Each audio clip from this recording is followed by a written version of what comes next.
6 días colgado en la cara Rupal, la épica supervivencia de Toma Umar. Hola amigos de Crónicas Insólitas. Hoy os traemos la asombrosa y real odisea de un hombre que desafió a la muerte en la montaña. En esta crónica exploraremos la vida y el espíritu indomable de Toma Umar, un alpinista esloveno legendario, y reviviremos su experiencia más épica, 6 días de supervivencia colgado en la pared Rupal del Nanga Parbat en 2005, solo ante la furia de la naturaleza. Comencemos. La leyenda de Toma Umar comienza lejos de las altas cumbres. Nació el 18 de febrero de 1969 en Kamnik, una localidad alpina de Eslovenia, entonces Yugoslavia. Desde niño sintió la llamada de las montañas que rodeaban su hogar. Criado en una familia devotamente católica, Toma desarrolló una espiritualidad profunda desde temprano. Aquella fe y misticismo personal crecerían con él, y más adelante se entrelazarían con su forma de escalar, dotándolo de una conexión casi sobrenatural con las cumbres. De joven era enérgico e intrépido. A los 18 años se unió al club de montañismo de Kamnik, decidido a aprender todo sobre la escalada. Sin embargo, la vida pronto lo pondría a prueba en otros ámbitos. Fue reclutado por el ejército yugoslavo y enviado a una conflictiva zona en Kosovo. Allí presenció crueldades que lo marcaron profundamente. Desilusionado y rebelde, intentó desertar. Esa amarga experiencia, según sus conocidos, lo transformó. Al regresar a casa, se refugió más que nunca en la montaña, buscando en la vertical de las paredes una forma de purificar su espíritu y reencontrar su humanidad. La escalada se convirtió en su gran pasión y en su vía de escape. Toma adoptó un estilo audaz y poco convencional. Prefería ascender en solitario y en estilo alpino puro, sin ayuda de cherpas ni cuerdas fijas. Para él, la montaña era un terreno sagrado donde uno debía enfrentarse cara a cara con uno mismo. Esa filosofía, de riesgo absoluto y autosuficiencia, le ganó admiración pero también críticas. Umar no buscaba la vía fácil, buscaba lo imposible. A mediados de los años 90, sus primeras hazañas ya hacían ruido en la comunidad de alpinistas. En 1994, con apenas 25 años, realizó una ascensión destacada en el Himalaya, abrió una nueva ruta en la cara sureste del Ganesh V, un pico remoto de casi 7.000 metros. Poco después, en 1995, formó parte de una expedición clásica al gigante Annapurna, 8.091 metros, y logró alcanzar la cima en solitario por la ruta francesa en la cara norte. Esa fue la única vez que Toma se unió a una expedición tradicional. Tras saborear la cumbre de uno de los 14 8000, decidió que prefería el camino menos transitado. Toma Umar comenzó a forjar su leyenda ascendiendo montañas que pocos se atrevían a desafiar. En 1996, junto a Banja Furlan, escaló la imponente cara noroeste del Lama Dablam, 6.828 metros, en Nepal, una aguja conocida como el Matterhorn del Himalaya por su forma desafiante. Lo hicieron por una ruta nueva y extremadamente técnica, en condiciones difíciles. Aquella ascensión extraordinaria les valió a ambos el Piolet de Oro, el mayor galardón del alpinismo mundial, reconociendo la innovación y audacia de su logro. Tristemente, Furlan no pudo celebrar el premio. Poco después de la escalada, el destino intervino y Banja murió en un accidente en los Alpes Julianos de Eslovenia. Toma recibió el Piolet de Oro en honor a aquella hazaña, pero la alegría venía teñida por la pérdida de su amigo. Era un temprano recordatorio de que la gloria en las montañas a veces va de la mano con la tragedia. Umar siguió buscando retos aún mayores. En 1997 viajó de nuevo al Himalaya, esta vez encadenando una serie impresionante de ascensiones en un solo viaje. Primero, abrió una ruta nueva en la cara noreste del Loguche Este, 6.119 metros, junto a dos compañeros, uno de ellos el famoso alpinista mexicano Carlos Carsolio. Luego escaló el Pumori, 7.165 metros, cerca del Everest. Y por último, se enfrentó a la que sería su prueba más dura hasta entonces, la cara sur del Nupse Oeste, 7.742 metros, una pared de 2.500 metros de alto que jamás había sido vencida. Toma emprendió ese desafío junto al experimentado esloveno Hannes Hegli, en estilo alpino y sin cuerda fija alguna. Durante 5 días, Umar y Hegli lucharon pegados a una pared de hielo y roca, con pendientes de hasta 80 grados de inclinación y un clima feroz azotándolos. Contra todo pronóstico, alcanzaron la arista cimera del Nupse tras un esfuerzo titánico. Pero la montaña cobraría un precio trágico. Al llegar a la cima del espolón, Hannes Hegli fue golpeado por una ráfaga de viento brutal y desapareció en un abismo, arrastrado al vacío ante los ojos atónitos de Toma. En un instante, la euforia de la conquista se transformó en horror. Umar quedó completamente solo, exhausto y conmocionado, sobre una de las paredes más peligrosas del planeta, con su compañero y amigo perdido en la tormenta. No había opción de rescate posible en esa arista inhóspita. Con el corazón roto, Toma tuvo que reunir todo su valor para descender en solitario los 2500 metros de pared que acababan de escalar. Cada paso hacia abajo era una hazaña en sí misma, sin ayuda, sin línea de vida, descendiendo por terreno técnico que apenas conocían, ahora cubierto de hielo traicionero. Finalmente consiguió regresar al campamento base. Había logrado sobrevivir a una empresa suicida, completando la primera ascensión de aquella ruta y luego escapando de la muerte en el descenso. La comunidad montañera eslovena recibió a Umar como a un héroe, pero no sin murmullos a sus espaldas. Hegli era muy querido en el mundillo alpino local, y algunos envidiosos o críticos comenzaron a susurrar: ¿habrá regresado el hombre equivocado? Aquellas maledicencias insinuaban, cruelmente, que quizá debió ser Toma quien pereciera en lugar del popular Jáñez. Durante 9 días, Umar escaló aquella inmensa muralla helada, bautizando su ruta como Ruta Movitel en honor a su patrocinador principal. Paso a paso fue superando seracs, corredores de hielo y acantilados de roca lisos, progresando en soledad absoluta donde un mínimo error significaba la muerte. El mundo entero pudo seguir la epopeya casi en tiempo real a través de Internet. Su equipo había instalado un sistema de seguimiento y actualizaba sus avances en la web oficial. Esta cobertura mediática en vivo era algo novedoso para la época y atrajo enorme atención, aunque a algunos alpinistas puristas no les gustó esa escalada espectáculo.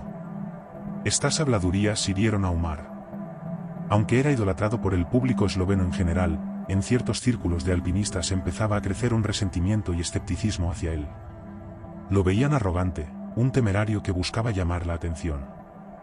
Sin embargo, Umar estaba decidido a callar a sus detractores de la única forma que sabía, acometiendo ascensiones todavía más audaces y espectaculares. Llegó el otoño de 1999 y Toma se propuso un objetivo que rayaba en la locura: la cara sur del Dhaulagiri y 8.167 metros, en Nepal.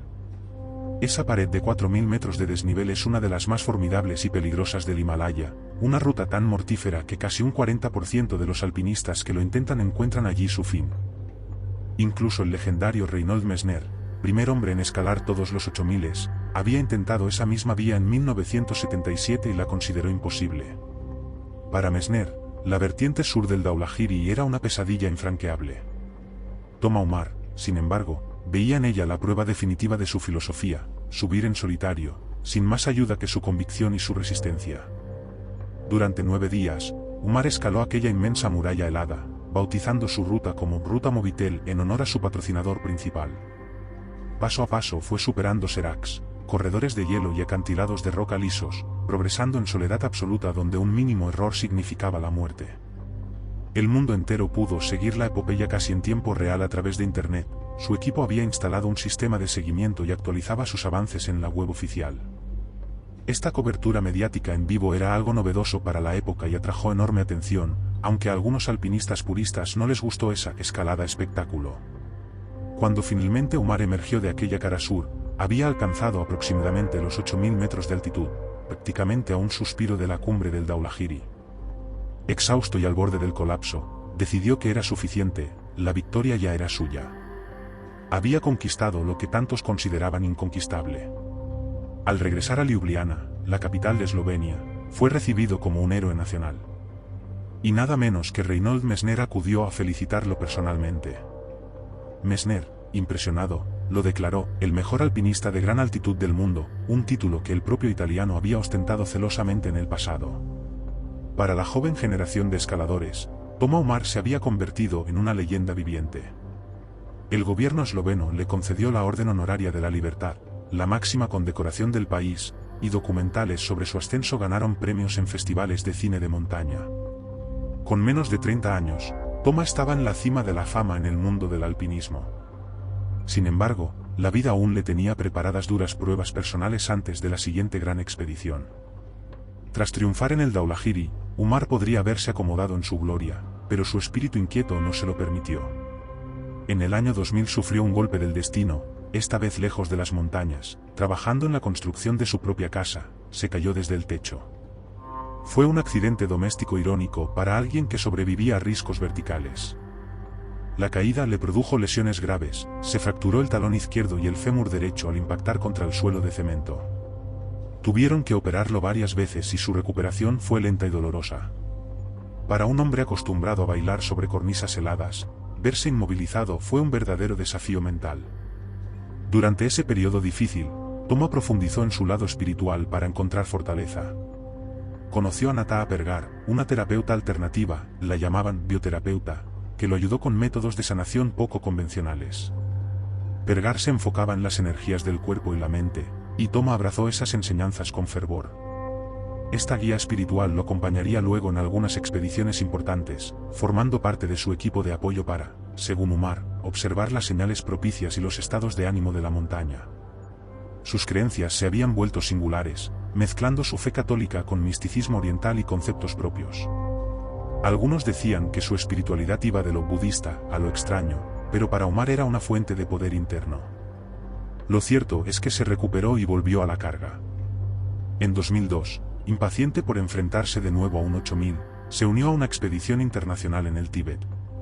Junto con un fuerte equipo de alpinistas de Kazajistán, entre ellos Denis Uruko y Maksud Zuma, alcanzó la cumbre del Sisa Panma, 8046 metros.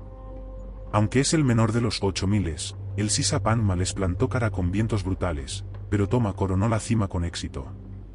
Al año siguiente, en 2003, Umar decidió cambiar de aires e ir a los Andes. Junto a un compatriota de Kamnik, Al Koelj, viajó a Sudamérica para abrir una nueva ruta en la cara sur de la Concagua, 6.962 metros, la montaña más alta de América.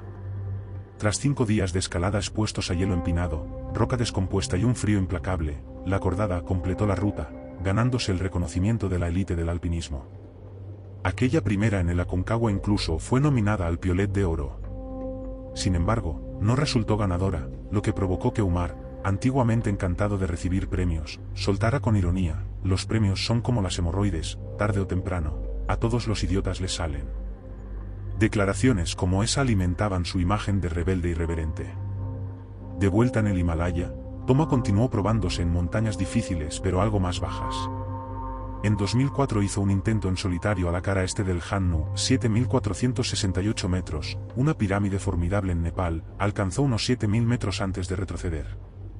Ese mismo año, escaló la cara norte del Cholatse, 6.440 metros, otra montaña nepalí de afilada silueta, logrando su segunda ascensión absoluta con una variante nueva, junto a Koelji Koprenik. Para 2005, Umar ya había hecho más de 1000 ascensiones a montañas alrededor del mundo y acumulaba una mezcla de reconocimientos, cicatrices, amigos fieles y detractores declarados. Con 36 años, casado, aunque su matrimonio con Sergeja, la madre de sus 2 hijos, estaba en crisis por sus continuas ausencias, y convertido en un escalador profesional a tiempo completo, Toma seguía hambriento de un desafío supremo.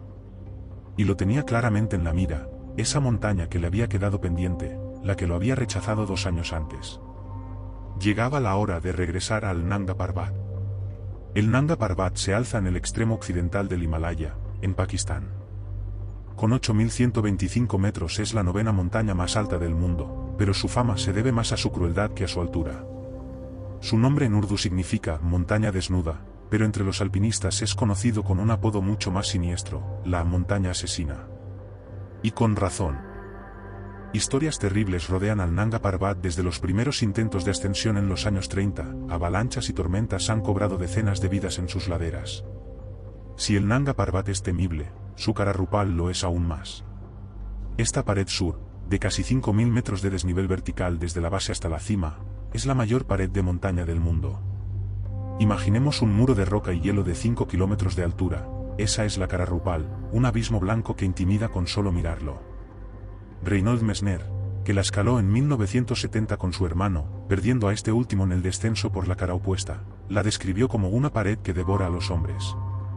La cara Rupal es el escenario de pesadilla y ensueño para los escaladores extremos. Toma Umar ya la había enfrentado una vez, en el verano de 2003, pero aquella vez la montaña lo había detenido temprano. Iniciando su ascenso a mediados de julio de 2003, se vio obligado a abandonar cuando apenas había alcanzado los 6.000 metros. Unas condiciones terribles de tiempo y avalanchas hicieron inviable continuar. Tuvo que descender y aceptar la derrota provisional. Pero para él no fue el final, sino un hasta luego. Ahora, en agosto de 2005, Umar regresaba a la Rupal con más experiencia, determinación, como no, con toda la atención mediática apuntando hacia él. Anunció que intentaría una nueva ruta en solitario. Su plan era escalar ligero, en estilo alpino, subiendo lo más rápido posible en las breves ventanas de buen tiempo.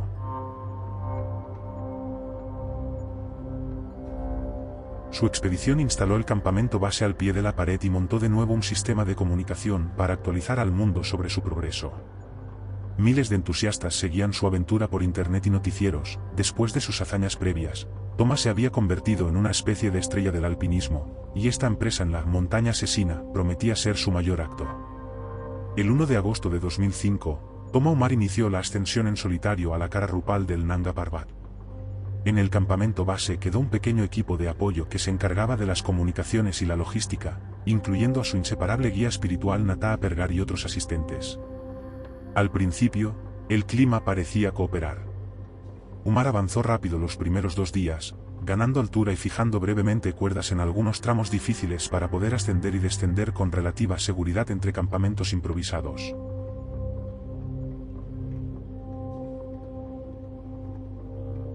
Para el 3 de agosto, había superado los 5.500 metros. A esa altitud, las temperaturas bajaban drásticamente por la noche y las condiciones de la pared se volvían más peligrosas. Thomas reportó vía radio que se sentía cansado y algo deshidratado, pero seguía decidido a continuar. Su equipo transmitió al sitio web que Umar estaba extremadamente exhausto, probablemente bastante deshidratado, y que poco a poco los nervios comenzaban a afectarle. Era una advertencia sutil. Incluso un guerrero como él empezaba a sentir el peso de la montaña. El 4 de agosto, al tercer día de ascenso, el cielo se ennegreció repentinamente sobre el Nanga Parbat. Una tormenta feroz, anunciada por ráfagas de viento helado, se desató contra la pared Rupal. La nieve comenzó a caer en furiosas ráfagas horizontales. Toma entendió que las cosas iban a ponerse muy mal. Buscó un lugar relativamente protegido y estable en la pendiente vertical para esperar a que el temporal pasara. Encontró una pequeña cornisa de hielo y nieve, apenas lo suficientemente grande para pararse. Allí, con su piolet y sus crampones clavados, decidió montar un refugio de emergencia. A contrarreloj, comenzó a cavar en la nieve endurecida con la pala de avalancha que llevaba, tallando una especie de cueva de nieve en la ladera. Esa cueva sería su trinchera contra la tormenta, un diminuto agujero blanco colgado de la nada, en medio de la inmensidad. No pasó mucho tiempo antes de que el primer alud arrasara la pared.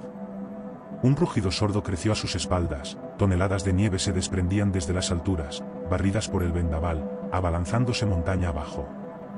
En segundos, una masa blanca golpeó la zona donde estaba Toma. Dentro de su precario refugio, sintió como el mundo temblaba. La nieve lo cubrió por completo, enterrando la entrada de su cueva y apagando la poca luz que se filtraba. Umar quedó atrapado por la avalancha, sepultado pero vivo. Por fortuna, el espacio de aire en su cueva resistió, no fue comprimido totalmente por la nieve, lo que le salvó de morir asfixiado. Durante un tiempo que pareció eterno, permaneció inmóvil, conteniendo el aliento, mientras la avalancha rugía a su alrededor. Cuando finalmente el estruendo cesó, Toma empezó a moverse frenéticamente para desenterrar la salida. Usando sus manos, que pronto perdieron sensibilidad por el frío, logró abrir un hueco entre la nieve compactada y restablecer un pequeño orificio de ventilación hacia el exterior. Respiró hondo. Había aguantado el primer asalto de la montaña. La tormenta no dio tregua. Aquel temporal prolongado se estacionó sobre el Nanga Parbat durante días, golpeando la cara Rupal con una furia implacable. Toma Umar quedó confinado en su pequeña cueva de nieve, colgado a unos 6.000 metros de altitud en medio de la nada blanca. Así comenzaron los 6 días más largos y aterradores de su vida. Día 1, después de quedar atrapado, las horas iniciales tras la avalancha fueron críticas. Toma evaluó su situación, estaba ileso, milagrosamente, tenía su mochila con algo de agua y comida de alta energía, geles, barras, un saco de dormir ligero y un radio satelital o teléfono satelital que usaba para comunicarse con el campamento base. También contaba con un hornillo portátil y un pequeño tanque de gas para derretir nieve. Sabía que la clave sería racionar al máximo sus recursos, especialmente el gas para tener agua, ya que sin hidratación no sobreviviría mucho tiempo. Afuera, el viento aullaba como 1000 demonios. Las nevadas eran tan densas que apenas distinguía la diferencia entre día y noche, un manto gris envolvía todo. Toma contactó a su equipo por radio para informar su estado. Les explicó que estaba refugiado en una cavidad, que había soportado una avalancha pero seguía vivo. Pidió que monitorearan el clima y buscaran ayuda, porque bajar de la pared en esas condiciones era imposible. Desde el campamento base le instaron a aguantar, le dijeron que en cuanto el tiempo mejorara intentarían organizar un rescate. Esa primera comunicación encendió una chispa de esperanza. Umar sabía que no estaba totalmente solo, abajo, su gente lucharía por sacarlo de allí. Sin embargo, conforme avanzaba el día, nuevas avalanchas de menor tamaño barrían periódicamente la entrada de su refugio. Él tenía que ir despejando la nieve cada cierto tiempo para no quedar completamente enterrado. Su mundo se redujo a un hueco helado de unos pocos metros cúbicos. Cuando la noche cayó, al menos según el reloj, porque visualmente nada cambiaba, la temperatura descendió dramáticamente. Dentro del saco de dormir, Thomas se acurrucó tratando de conservar calor, con la máscara de oxígeno natural de los 6.000 metros apretándole los pulmones. En la oscuridad total, con el ulular del viento resonando, comenzó a rezar. Habló con Dios, con las montañas, con cualquier entidad que pudiera escuchar, pidió fuerza para resistir y ver un nuevo amanecer. Día 2. La mañana trajo un pálido resplandor a través de la nieve amontonada en la entrada de la cueva. El tiempo seguía horrendo. Umar encendió brevemente su hornillo dentro de la cueva para derretir un poco de nieve y beber. El agua caliente le reanimó algo el cuerpo y el espíritu. Decidió intentar mejorar su situación, reforzó las paredes de su cueva con bloques de nieve compacta para evitar un colapso en caso de más avalanchas. Cada movimiento era extenuante a esa altitud. La falta de oxígeno y el desgaste físico le hacían jadear con solo empujar un bloque de nieve. Durante un claro momentáneo en la tormenta, Thomas se asomó con sumo cuidado fuera de la cueva. Lo que vio le heló la sangre, la pared seguía tapizada de nieve inestable, con grietas y cornisas listas para romperse. Sobre él, la montaña lanzaba ocasionalmente proyectiles de hielo. No había forma de subir hacia la cumbre en medio de esa tempestad, y descender significaba exponerse a ser barrido por una luz en cualquier momento.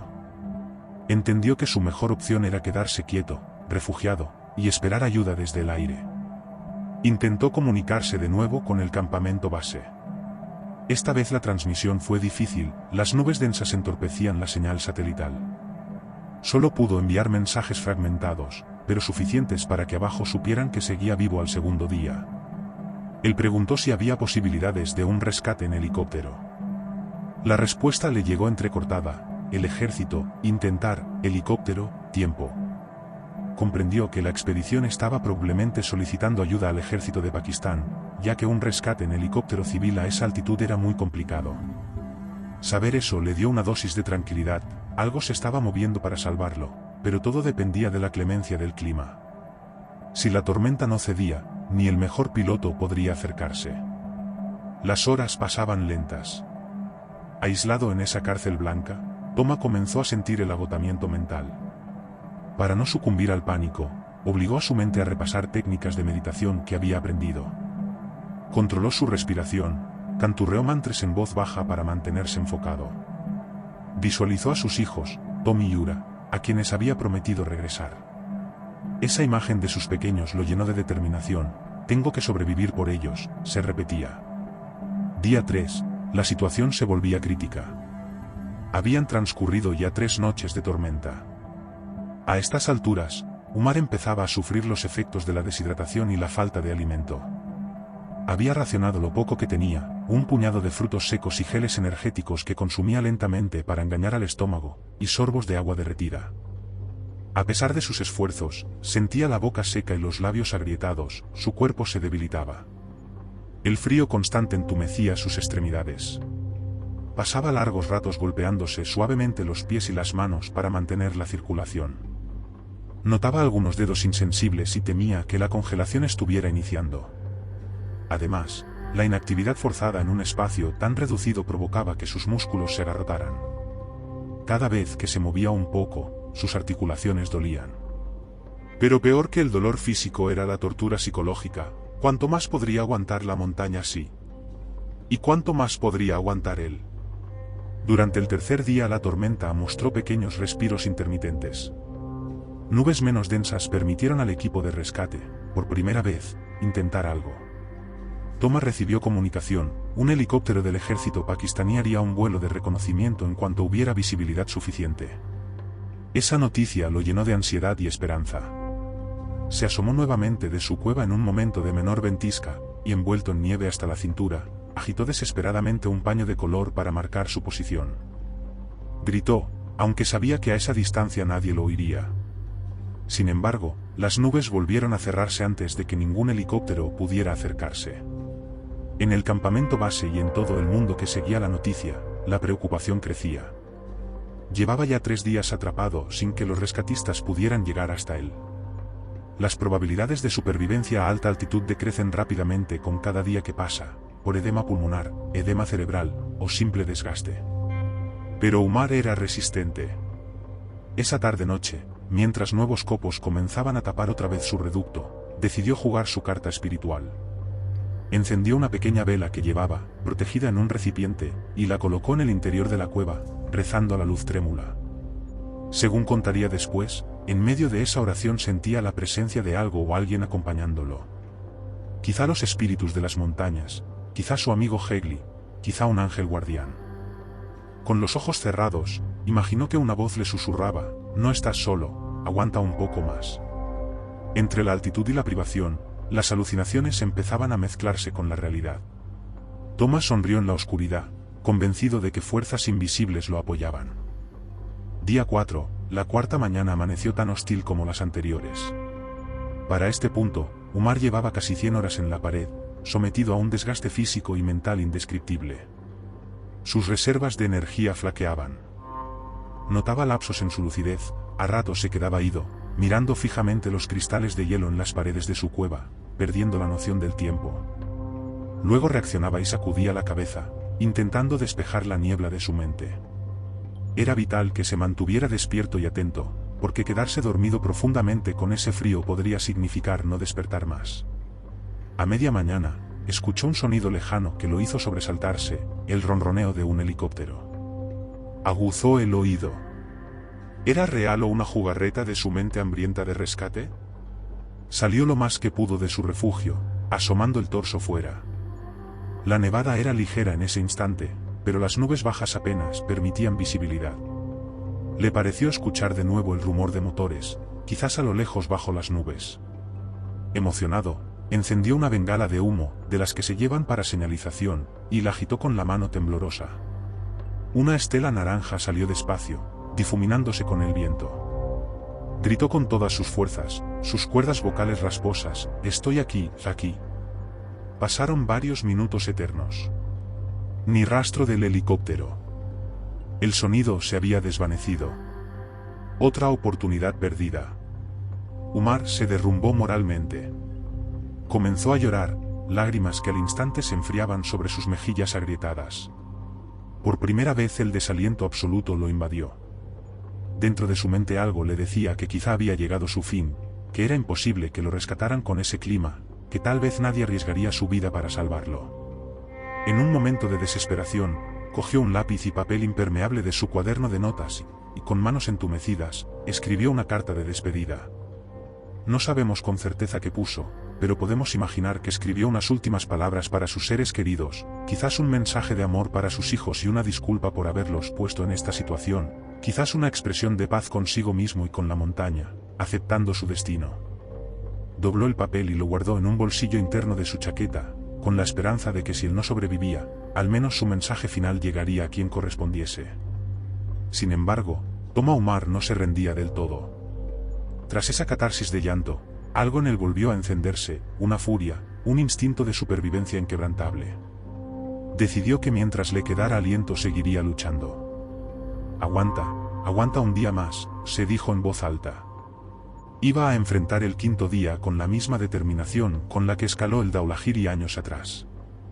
Día 5, la noche anterior casi no durmió, entre temblores de frío y pensamientos febriles. Cuando llegó el 5.º amanecer, Toma Umar estaba al límite físico. Apenas tenía fuerzas para moverse. Consumió las últimas migajas de comida que le quedaban y bebió un poco de agua. Le quedaba muy poco gas, por lo que calculó que tal vez podría derretir solo un par de raciones más de nieve antes de quedarse sin combustible. Afuera, la tormenta finalmente mostraba signos de debilitarse. El viento ya no rugía con tanta ferocidad, aunque seguía nevando débilmente. Ese día, los esfuerzos de rescate se redoblaron. En Islamabad, capital de Pakistán, altos mandos del ejército seguían con atención el caso del escalador esloveno atrapado en Nanga Parbat. La noticia se había difundido por medios internacionales. Incluso el presidente pakistaní de entonces, Pervez Musharraf, se interesó personalmente y autorizó una misión especial de rescate. Dos experimentados pilotos de helicóptero del ejército, el coronel Rashid Ullabay y el mayor Khalid Amir Rana, recibieron la orden de hacer lo imposible por salvar a Umar, tan pronto el clima lo permitiera. Era una operación extremadamente arriesgada. Sus helicópteros ligeros, unos Ekurewil Lama adaptados a gran altitud, tendrían que volar muy por encima de los límites normales de operación, cerca de la pared, con vientos impredecibles. Pero ellos estaban dispuestos a intentarlo.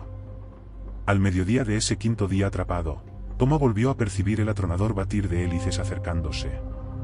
Esta vez no era una ilusión, efectivamente, un helicóptero militar ascendía por la vertiente Rupal hacia su posición. El tiempo había mejorado ligeramente, se abrían ventanas entre las nubes. Umar salió parcialmente de su cueva y vio, con infinita emoción, un pequeño helicóptero pintado de verde ejército que se acercaba temblorosamente entre corrientes de aire. El corazón le latía con furia. Era la primera vez en 5 días que veía un signo de vida humana. El helicóptero se aproximó lo más que pudo, pero la visibilidad volvió a empeorar de golpe. Un banco de niebla densa engulló la pared. Desde abajo, la tripulación no podía distinguir bien la silueta de Umar contra el laberinto de hielo. Corriendo un gran peligro de chocar, el piloto tuvo que abortar la aproximación y retroceder. Dio un par de círculos en el aire, esperando que despejara, pero las nubes permanecían aferradas a la montaña. Toma, desde su agujero, apenas podía ver las luces difusas del helicóptero fantasmagórico entre la niebla. Llegó a escuchar por la radio una voz: lo intentaremos de nuevo más tarde. Y así, con la angustia de una oportunidad que se esfuma, el zumbido de la aeronave se alejó otra vez. Imaginen la montaña rusa emocional que vivía Umar, pasaba de la euforia a la desesperación en cuestión de minutos. Ese bajón le cobró factura. Ya casi no podía pensar con claridad. Su cuerpo empezó a traicionarlo, sintió un fuerte escalofrío seguido de una oleada de calor, síntomas de hipotermia incipiente. Empezó a tener alucinaciones vívidas. En un momento, creyó escuchar risas y voces familiares en la cueva. Giró la cabeza y vio a sus hijos sentados a su lado, como en un sueño, estaban sonriéndole, como si todo estuviera bien y estuvieran de picnic en un prado soleado. Parpadeó y la visión desapareció, dejando en su lugar las paredes de hielo. En otra ocasión, le pareció que la propia montaña le hablaba con una voz grave, susurrando su nombre: Toma. Toma. Él respondió alucinando: ¿Qué quieres de mí?, gritó al eco del viento. La soledad extrema y el desequilibrio de oxígeno jugaban con su mente. Umar sabía que su tiempo se acababa. Con mano temblorosa sacó nuevamente su radio y dictó lo que pensaba que podría ser su último mensaje real a su equipo. Les dijo que estaba muy débil, que si el clima no permitía el rescate al día siguiente, probablemente no aguantaría mucho más. Les pidió que agradecieran a todos por el apoyo e hizo llegar, a través del éter, palabras de amor para su familia. Quienes recibieron ese mensaje en el campamento base sintieron un nudo en la garganta. ¿Cómo decirle que no se rindiera, cuando ellos mismos empezaban a perder la esperanza? Día 6, amanecía el 10 de agosto de 2005. Era el 6º día de Umar atrapado en la Cara Rupal. Pero esa mañana trajo consigo un regalo inesperado: el cielo, al fin, amaneció parcialmente despejado. Tras casi una semana de furia invernal, la tormenta cedió. Las nubes comenzaron a dispersarse, dejando asomar trozos de cielo azul pálido. Los primeros rayos de sol en muchos días tocaron la inmensa pared. La nieve nueva brillaba. Y en medio de esa quietud repentina, un diminuto punto oscuro apareció en el horizonte, creciendo poco a poco en dirección a la montaña.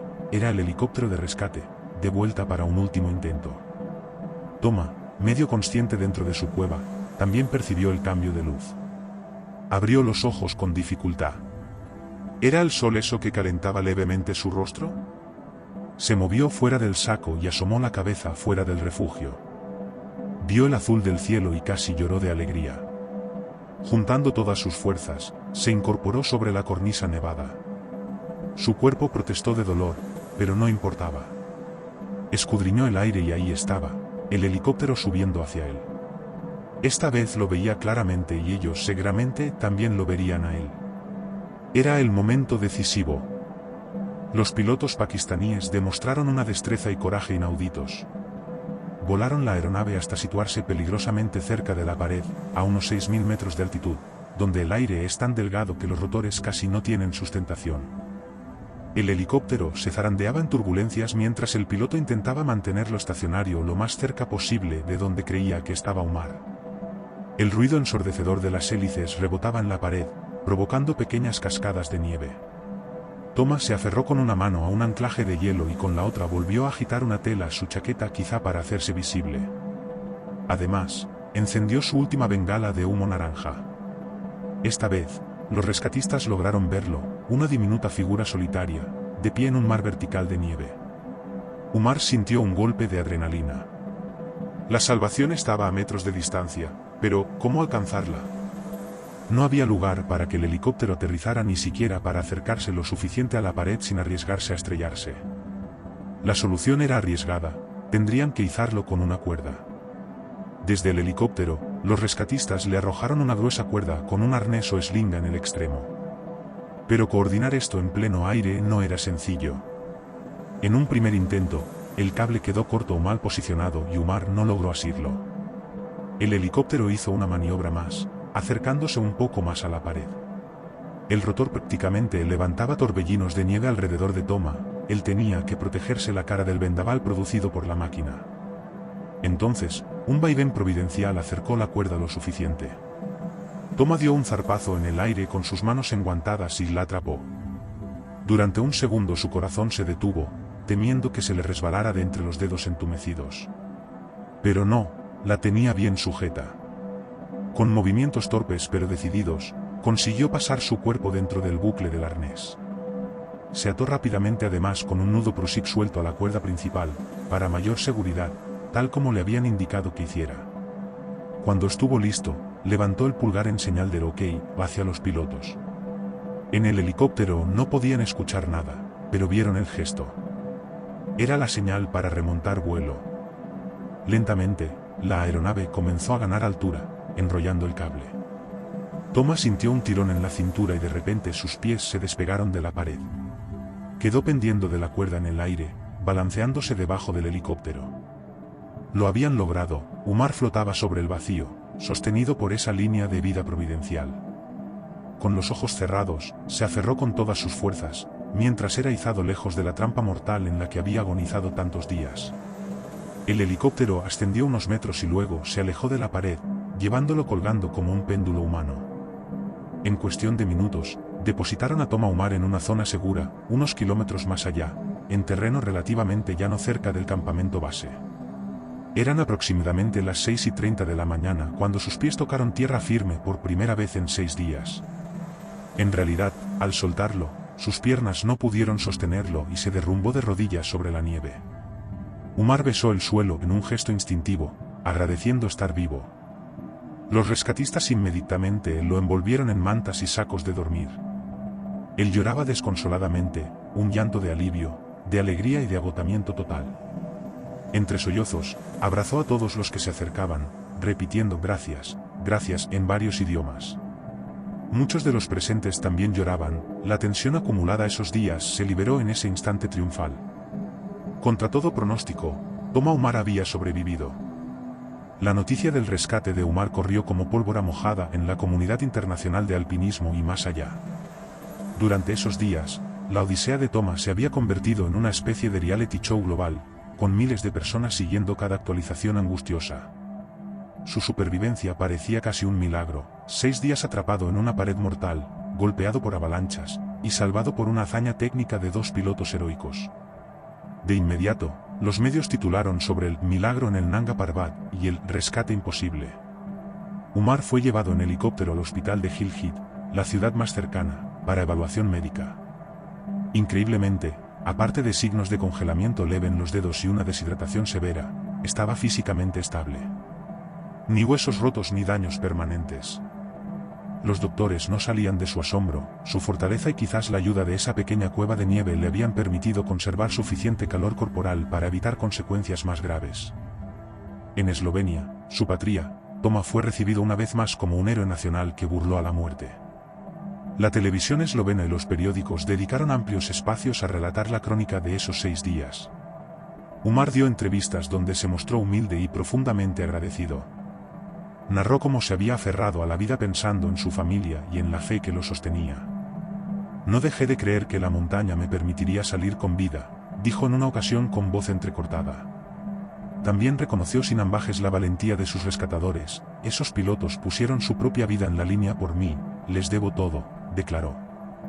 Los oficiales pakistaníes, el coronel Baig y el mayor Rana, fueron aclamados como los verdaderos héroes de la historia.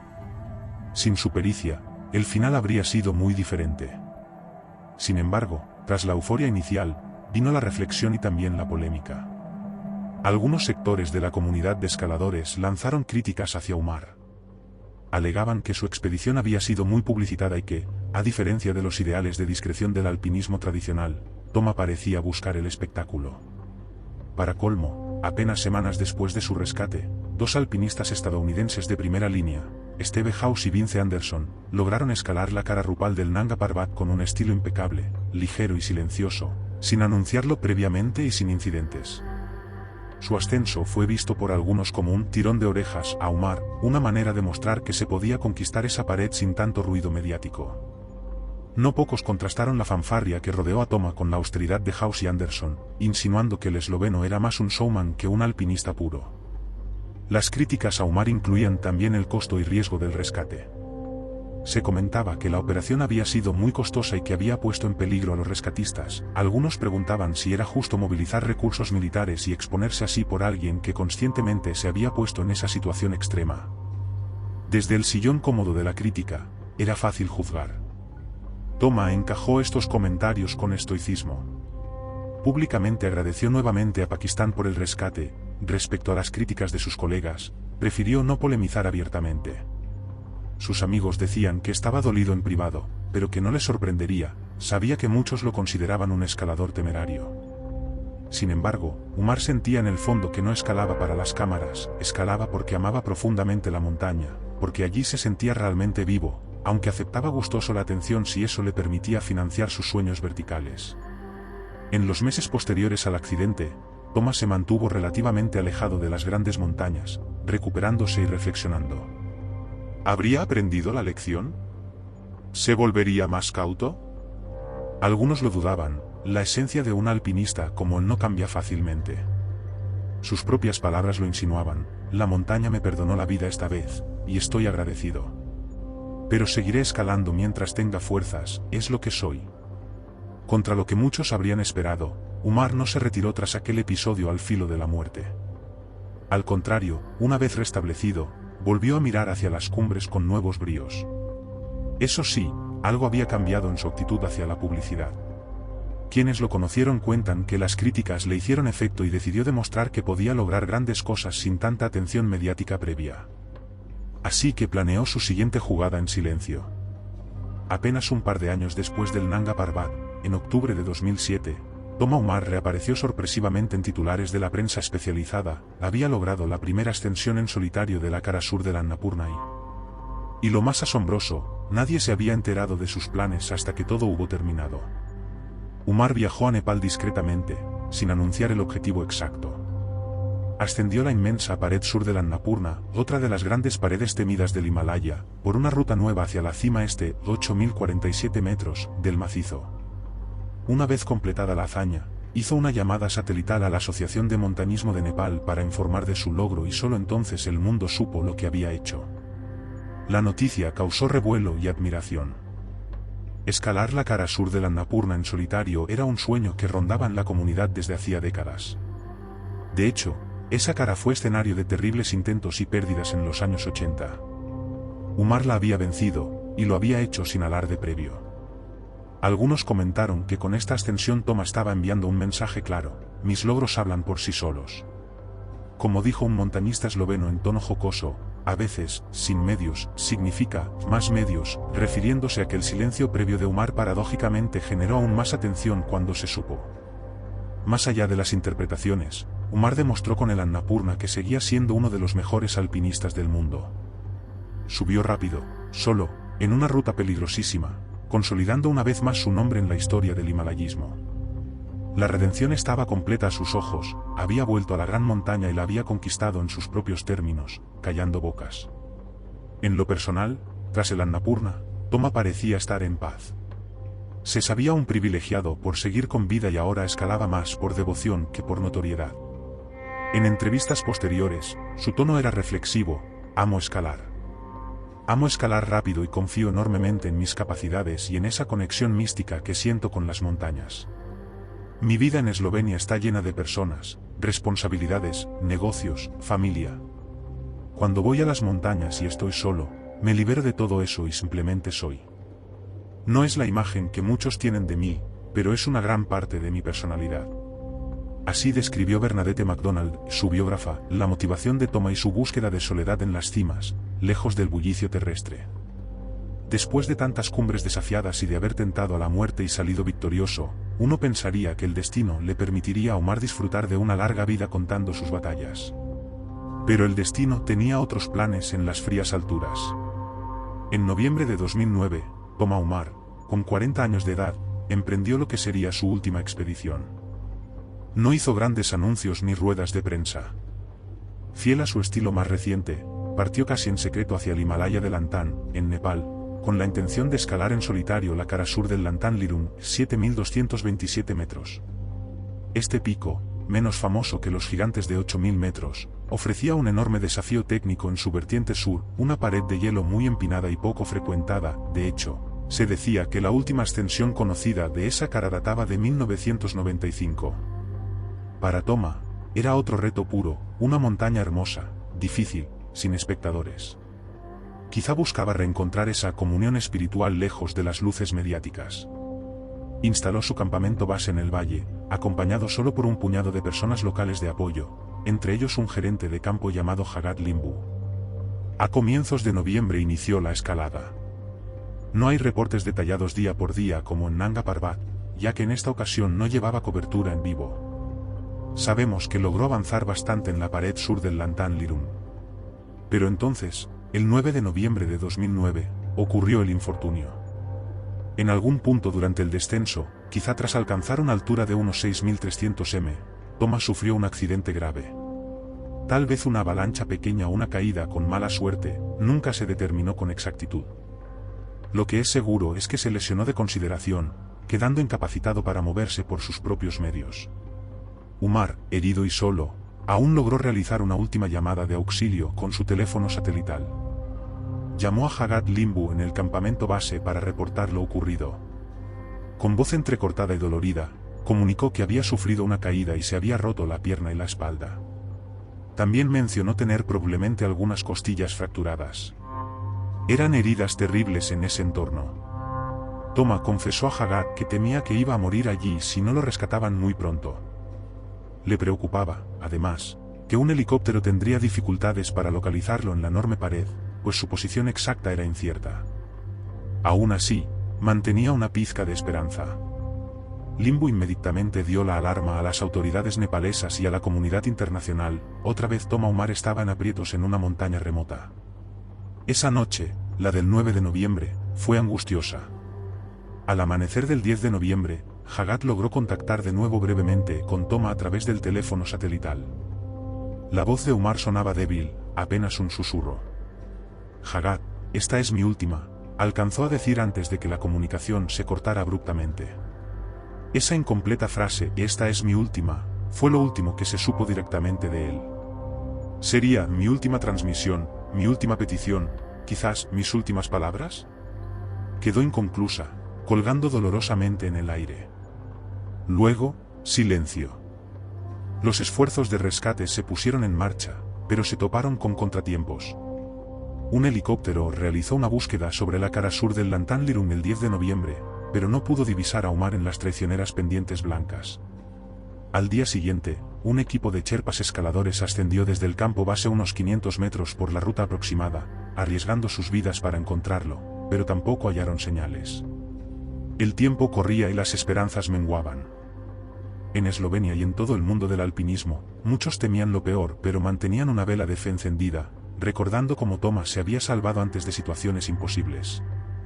3 días después, llegó ayuda extranjera altamente capacitada.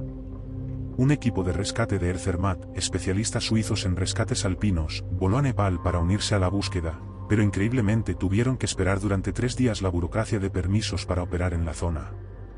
Finalmente, el 14 de noviembre de 2009, casi 5 días después del último contacto de Umar, se pudo realizar un intento definitivo. En un helicóptero, el rescatista suizo Simon Antamatten fue suspendido por un cable de 25 metros debajo de la aeronave, una técnica similar a la usada en 2005 pero esta vez con un especialista listo para agarrar a la víctima. Hicieron pasadas cuidadosamente por la zona donde se creía que Toma podía estar. Y entonces, en una de las visualizaciones, lo divisaron, el cuerpo de Umar yacía inerte sobre la nieve, en una sección más baja de la montaña, alrededor de los 5.600 metros de altitud.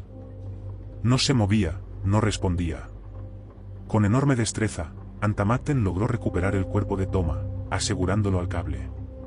El helicóptero lo hizo y descendieron con su carga triste pero necesaria. Toma Umar había sido encontrado, pero ya no estaba vivo. Las montañas, al final, cobraron su deuda. Su fecha oficial de fallecimiento se estableció alrededor del 14 de noviembre de 2009, aunque probablemente había muerto algunos días antes, quizá el mismo 10 de noviembre tras esa llamada final, solo en la inmensidad que tanto amaba. La noticia de su muerte conmocionó a Eslovenia y al mundo del montañismo. Aunque muchos decían que no les sorprendía, era cuestión de tiempo, con lo que él hacía, se escuchó decir, ello no amortiguó la tristeza. Toma Umar tenía 40 años, 2 hijos pequeños, y un historial inigualable de conquistas en las montañas más peligrosas. Se había ido, fiel a su estilo, escalando en soledad una pared casi imposible. La historia de Toma Umar es la historia de un hombre que vivió al límite, guiado por una pasión inmensa y una fe particular en sí mismo y en las montañas. Fue venerado como un héroe nacional en Eslovenia, donde su nombre aún evoca orgullo, y respetado, aunque a veces cuestionado, en la comunidad internacional de alpinistas. Sus ascensiones cambiaron la percepción de lo que un solo hombre podía lograr en las grandes paredes del Himalaya. Demostró que, con coraje y convicción, se podían romper barreras consideradas infranqueables, la cara sur del Dhaulagiri, la cara sur del Annapurna, nuevas rutas en cumbres vírgenes. Toma nos dejó también lecciones agridulces. Su obsesiva búsqueda de la grandeza en solitario tuvo costos personales, perdió amigos en el camino, su matrimonio se resintió, y finalmente entregó su propia vida a la montaña.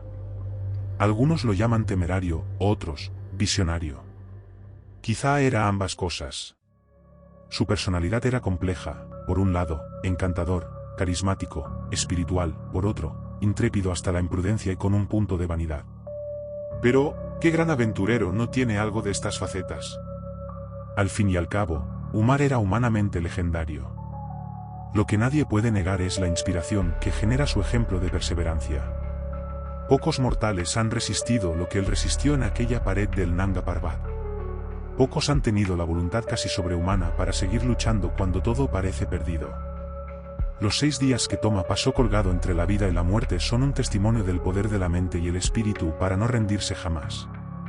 Imaginemos cuántas veces debió querer dejarse llevar por el sueño eterno en esa cueva helada, pero en cada ocasión encontraba una razón para aguantar un minuto más, una hora más, hasta que llegó el milagro del rescate. Esa determinación es un faro que nos dice, por muy oscura que sea la tormenta que enfrentemos, siempre existe la esperanza mientras sigamos resistiendo. Toma Umar escaló montañas externas e internas. Alcanzó cimas geográficas y también cimas de la voluntad. Se midió contra la naturaleza en sus expresiones más salvajes y a veces ganó, a veces perdió, pero nunca dejó de sentirse vivo en esos duelos. Su vida, corta pero intensa, nos invita a reflexionar sobre nuestros propios desafíos. ¿Cuál es nuestra montaña asesina personal? ¿Tenemos la pasión y la perseverancia para encararla? ¿Entendemos los riesgos pero aún así encontramos significado en el intento? Al final, Toma murió haciendo lo que amaba, en comunión con las alturas. Sus últimas palabras conocidas, dirigidas a su amigo Hagat en el Lantán, quedaron truncas: esta es mi última. Podemos imaginar que iba a decir mi última escalada o mi última aventura. Y así fue. Pero su legado trasciende esa frase incompleta. Su espíritu completó la idea: esta es mi última, pero no me arrepiento de nada. Cada ascensión, cada caída, cada triunfo y cada tragedia formaron parte de la leyenda de Umar. Hoy, al recordar su historia aquí en Crónicas Insólitas, celebramos la vida de un hombre extraordinario, con sus luces y sombras, y la poderosa inspiración que nos deja. Toma Umar nos enseñó a creer en lo imposible, a luchar hasta el último aliento y a encontrar en la adversidad una razón para elevarnos más alto. Su voz resuena en cada pared escalada en solitario, en cada sueño de alcanzar la cumbre contra viento y marea. Esto ha sido todo por hoy en Crónicas Insólitas. Si esta historia te conmovió, te inspiró o simplemente te tuvo al borde del asiento, te invito a que te suscribas al canal y compartas este relato. No olvides dejar tu like y comentario. Hasta la próxima aventura.